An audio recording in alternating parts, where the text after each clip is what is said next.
Welcome back, Tribe. Got the ugly truth about alcohol's effects on your brain. Diary of a CEO. I stopped drinking alcohol for this very reason. People don't know this, but I've probably mentioned it twice now on air, but I quit drinking alcohol about a month and a half ago, I think. And part of the reason is when I wore my whoop and then I had, one glass of wine or 2 glasses or 3 glasses of wine the day before. When I woke up the next day, my heart rate variability was like flashing red. It was 30, 40. Typically, on a great day, my heart rate variability is 150, 140, which is strong. Really strong. I know this because I compete with my friends. But on a day where I had a glass of alcohol, it'd be flashing red and it would be 40. Also, if I was sick, it would be 40. Also, if I had a really stressful, unslept day the day before, it would also be 40. And the fact that alcohol was causing my heart to respond the same as a awfully stressful, unslept day or COVID, I thought, fuck that. And so that's part of the reason I quit drinking alcohol. And now that you have brain envy, Yeah. you're going to have a healthier brain if you keep it away. Because Right. alcohol lies to us. Alcohol lies to us. Alcohol causes damage in the brain. Really? Even a little bit of alcohol causes damage in the brain. It disrupts something called white matter. So gray matter, nerve cell bodies, white matter, nerve cell tracts. So white matter is the highways in your brain that transmit information and impulses. And even And he's going to say probably even a little bit disrupts that. What's crazy to me is the people that cope, and then that the industry is so corrupt that we have corrupt science that will write articles funded by the industry that says, if you have a little red wine, it's shown to do this to the body. But the backdrop is a wave of negative effects on your body. They found that one positive thing. It's like back in the day, they used to be like, yeah, sugar is really good for you because it helps boost your energy. But they don't tell you all the negative effects of consumption of sugar. And then you have people that have become dependent on alcohol. It's become normalized socially. Muslims have it right, dude. I'm telling you, alcohol, there is no benefits to drinking it. It used to be a ritual. Back in paganism and stuff like that, they used to mix herbs and mix a whole bunch of other ingredients and then mix alcohol with them because it would enhance the effect. And then you would drink it in a shamanic type ritual. Then it turned into like the blood of Christ. Because I remember as a little kid, I would go to the Orthodox churches here in Romania, and you would have to drink a little bit of wine, signifying the blood of Christ, stuff like that.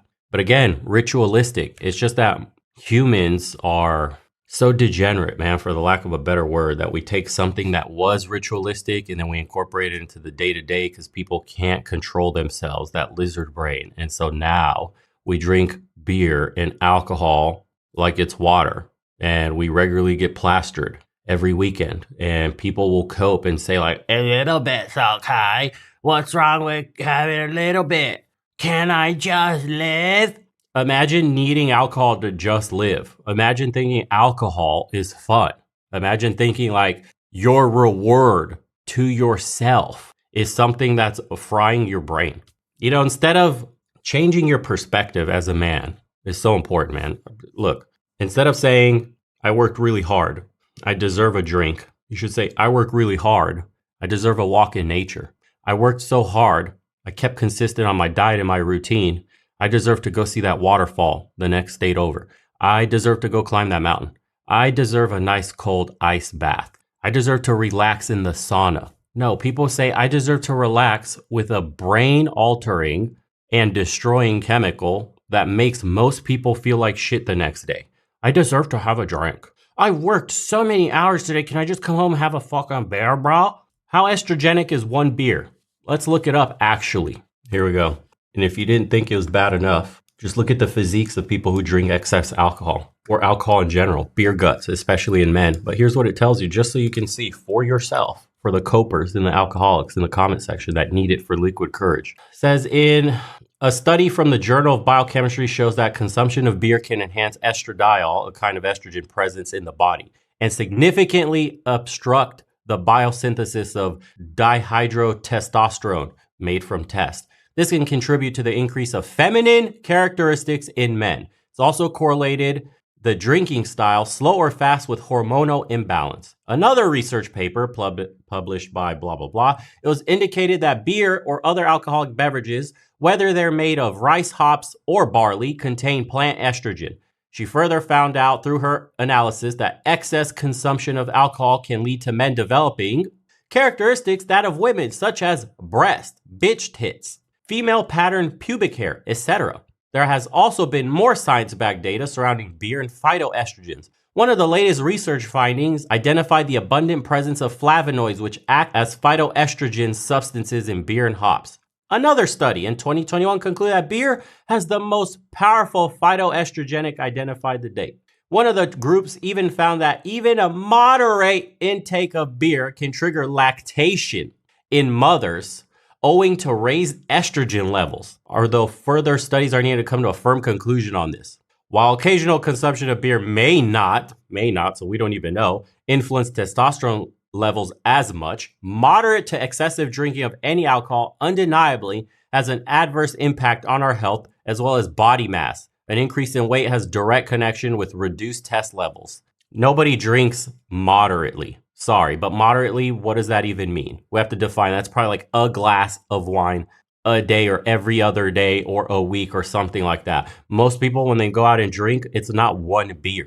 Dudes are regularly drinking a 6-pack. You're beta-fying yourself drinking alcohol. What's so cool about that? And it kills your gains. If you're a gym bro, any form of gym rat or attaining any form of physical perfection of yourself, why the hell would you even drink this poison? It's absolute garbage. Literal beta male activities.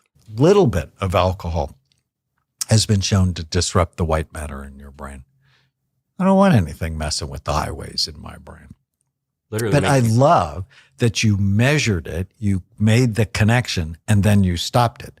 It's a sign of intelligent life because you love yourself. Mm-hmm. Alcohol. Because there's a lot of people that are sat on the fence right now with alcohol. They probably don't have a really bad relationship with it. They're probably not alcoholics, but they kind of they have it because society is constructed in such a way that on a Friday evening when the waiter comes over and puts down the wine list, you just go, oh, okay, whatever. That's who I was. I was just on the fence. My friend, one of my best friends, was an alcoholic. So I understand why he quit, because he had this really dysfunctional relationship with it that would ruin his life. I'm the type of person that would have 1 drink, 2 drinks, and then I'd maybe stop. I didn't feel the need to have 3, 4, 7, 19. He was different. And also because of that, there was no adverse consequences in my life. So when I went away with him recently, he's writing a book on alcohol and alcoholism. He was telling me about the book and I was going, I personally wouldn't read that book because I don't feel like I have a problem with alcohol. This was before I quit. So I was like, what I would love from a book, this is just me personally, is a book that made the case to people who are kind of sat on the fence that a drink or a beer or a glass of wine, just because, I don't know, society is constructed in such a way where it's hard to avoid. But they could go for a mocktail if someone gave them some performance-based evidence that alcohol, just even a little bit, the casual drinking, actually matters. So this is where you come in, Doctor. One of my biggest Instagram posts was I told you so. The American Cancer Society came out and said any alcohol increases your risk of 7 different types of cancer. And I've been talking about this for 30 years because I have scans, and people who drink any alcohol have lower activity than people who don't drink at all. And obviously alcoholics, they have terrible looking brains. Don't do that. But you got to ask yourself why. And remember, we talked about the 1-page miracle. What do you want? Relationships, work, money, business? That's a powerful question, man. Why? Why do you feel the need to drink? Why do all my friends drink? Why does society tell us drinking's cool? Who said drinking's cool in the first place? How did we all start drinking? You've never asked yourself all these questions? I did when I was drinking. Why do I drink? My friends drink. I don't really like the way this shit tastes. It tastes disgusting. It's something you learn to like. Acquired taste is what they call it. It tastes and smells like dog shit. Alcohol does not taste good. Why are my friends drinking? Probably for the same reasons. They're drinking because everybody else was drinking before them. And Society tells us it's normal. And we're probably all growing up watching TV, and they have these alcohol commercials showing hot women and dudes with a glass in a suit looking all nice, wealthy, exactly what we envision ourselves to be when we're all grown up, surrounded by beautiful women at a bar, beautiful smiles everywhere. And the center of the commercial is this shitty drink. Cool. So we're being brainwashed by a company that's looking to profit off of us. So it sexualizes and sells us alcohol and alcoholic activities. Awesome. How did our parents start drinking or drinking in the household? Probably the same reason. Some of us lived in homes where we had alcoholics as parents and probably seen the actual damage from what happens when it takes over your life, or has seen people, homeless people on the street that were alcoholics, or had uncles or aunts or whoever that were alcoholics, and has seen how it damages you. So you take all this into consideration. And do you ever tell yourself, okay, well, I want to be my own person. I don't want to drink when we go out tonight. I don't feel the need to drink. The only reason I do is because I want to fit in. And I stopped drinking myself when actively going out with friends. And my friends would slowly stop as well. But I had certain friends that were absolutely dependent on the bottle. Whenever they went out or in a social situation, they had to have a drink in their hand. No matter what, had to have a drink in their hand. Right? It was like a ritual for them. And they just felt weird without having a damn drink in their hand. Kind of like a smoker doesn't have a cigarette in their mouth. They feel weird. So they kept drinking over and over and would constantly look at me and, you're babying your drink. I stopped slowly. At first, it was just, that's it. I'm ordering one drink and I'm going to baby it the whole night. And all the ice is melted. My drink is watered the hell down. And I'm just going to hold it like this the whole night. And there would be awkward moments where friends are finishing drinks, taking shot. You want a shot, bro? Do you want a shot? Nah, I'm good, dude. I got my drink here. I'm good. I'm not taking shots tonight. I don't want to wake up feeling messed up. I don't want to throw up and black out. Okay, you sure? Try to goad you into it. Stop being a pussy, bro. Stop babysitting that drink. I'll get you a shot. Don't worry. It's on me. Blah, blah, blah.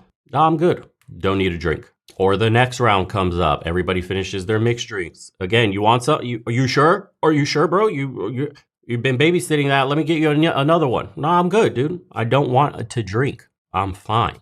I've had moments where I had to sleep in the parking lot, waking up the next morning, feeling like shit, or blacking out, not knowing how I got home. I'm good. So every time I went out, I would just only get one drink and didn't even finish it. Honestly, probably drunk just half.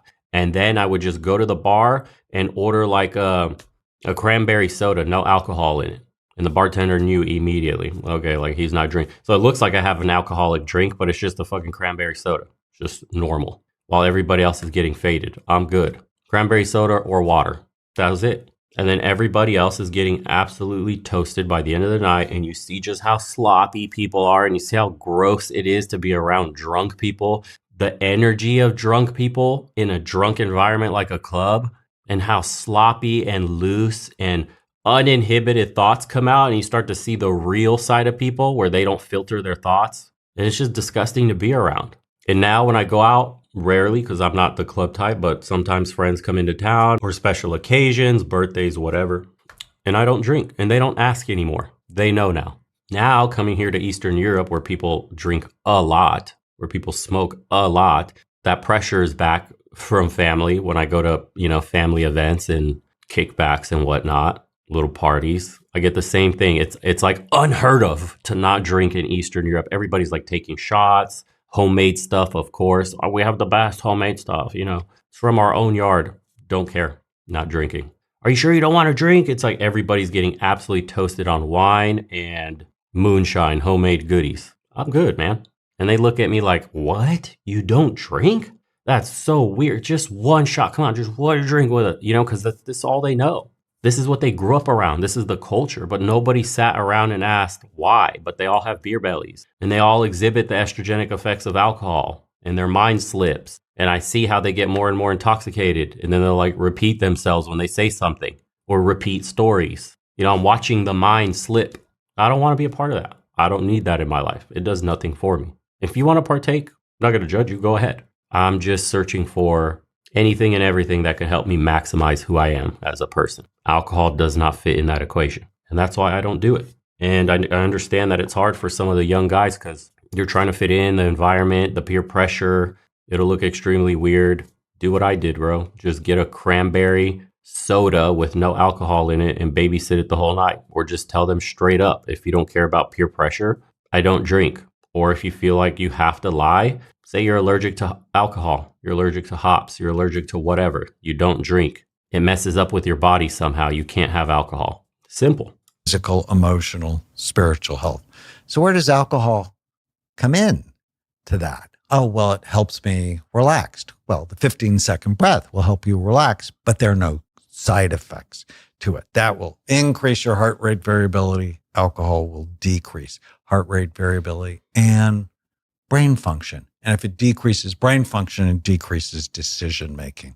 As a psychiatrist, 30%, 40% of the people I see, they initially come to my office because it's somehow alcohol related. Fight with their spouse, problems with their kids, whatever. I'm so impressed. You noticed the difference with heart rate variability and then you stopped. Yeah, because I was offensive with alcohol. And it's crazy. And I now understand how difficult it is to stop in our society. I was telling my team, I quit and I went for dinner with a guy called Skrillex. Let everyone know Skrillex. He's a DJ, Sonny. And this was a week after I'd quit. Sat in the restaurant. The waiter comes over, bless him. And he goes, here's the wine list. I go, I don't drink alcohol. He goes and gets a bottle of wine. And he puts it next to me and goes, this is not alcohol. This is art. I'm going to leave it next to you just in case you get tempted. And Sonny, to his credit, is telling this waiter, no, he doesn't drink. This waiter's having none of it. And in that moment, I understood how difficult it is to quit in the society that we've built, where every social interaction apparently needs to be fueled by alcohol. And if you say no, you're either weird or someone will try and change your mind or persuade you otherwise. It's just this culture we have. The evil ruler society. That's an evil ruler strategy. The food pushers, the drug pushers, the alcohol pushers. For me, I look at people like that and it's like, so why do you want me to drink when I don't want to? What's going on with you? Yeah. And it usually shuts them down. But why? Interesting question. When you go to a restaurant, the first thing they do is put bread on the table and ask if you want alcohol, because both of them drop your frontal lobes. Both of them make it more likely you're going to order more and spend more money at the restaurant. So the bread is an investment on their part because bread gives you a sugar spike, a blood sugar spike, which then pushes serotonin in your brain and makes you happy. But serotonin drops frontal lobe function.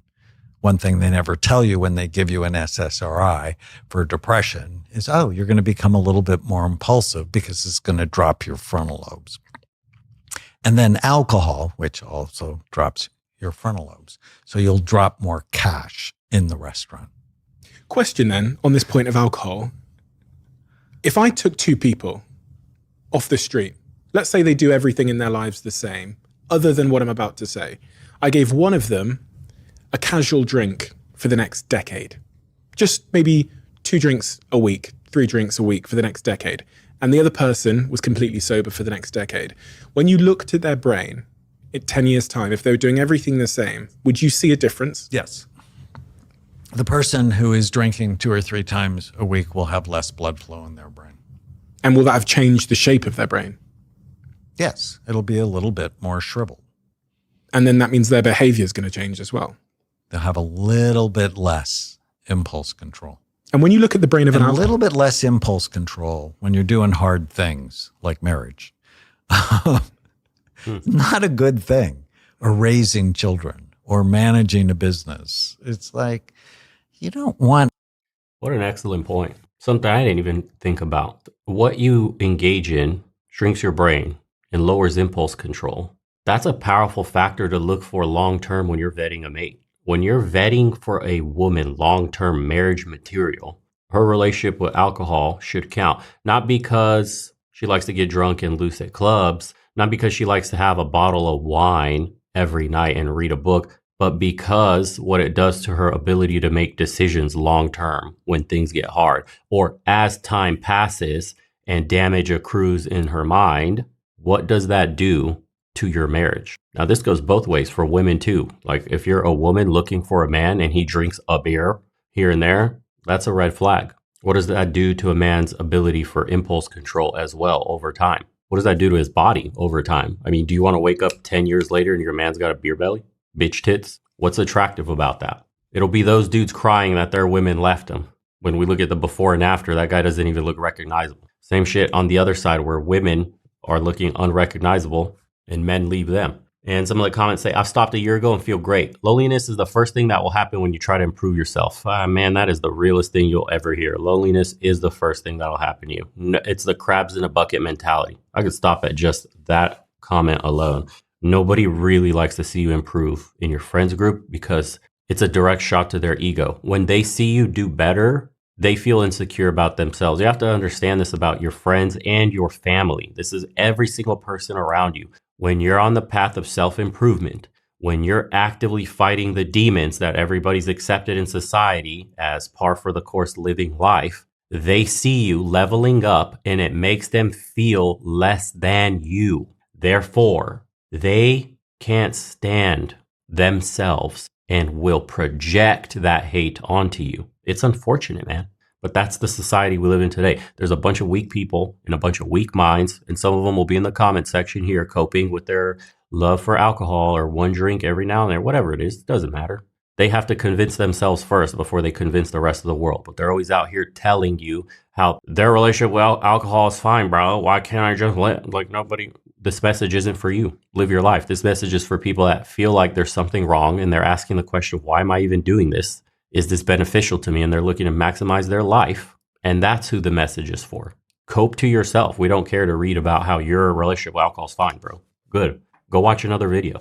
Convince yourself. The clip came at the right moment. I stopped drinking 3 months ago, and last week I was nearly giving up. I went out with colleagues and the feeling of shame for ordering Sprite while they were drinking beer was big. I never thought I would feel like this. Don't give up. We're on the right path. Stop drinking alcohol 10 years ago, New Year's Day. Being an Australian male, it's part of our culture from 18 to 46. I was always up for it socially or in the shed with my beloved beer fridge.